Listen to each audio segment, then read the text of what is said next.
What is up, everyone? This is Charles here, and today I'm going to show you how to fix your Windows 10 having FPS drops when you're trying to basically play some games. So let's get right into this. So the easiest way to basically fix FPS drops is go to your search bar and type in reg or registry editor until you see this.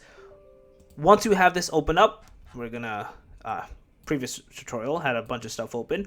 We're going to basically close everything. So we're going to do two things over here. The first thing is you're going to go to H key current user, and in here you're going to open up something called system, and then in here you're going to open up or just click into game config store. In here there's something called game DVR underscore enabled that you see here. You can either double click into it or right click into it and go to properties, and you want to change the value data from 1 to 0 and then press OK.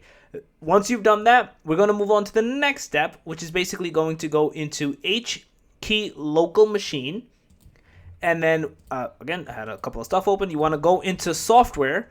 Under software, you're going to go to Microsoft. So let's get right into this. And then in here, there's something called Policy Manager, I believe. Let me try to find it.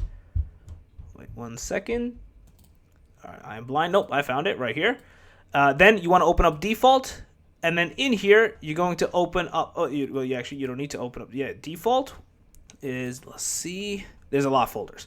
Right here, application management. You're going to open that, and then you're going to click into allow game DVR.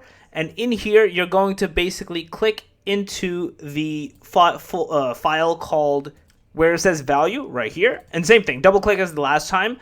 Where it says 1, just change it to 0 and press OK. That's basically it. Once you do that, restart your computer, you should be good to go, and you should not have these FPS drops occurring on your Windows device any longer. So yeah, that's basically it.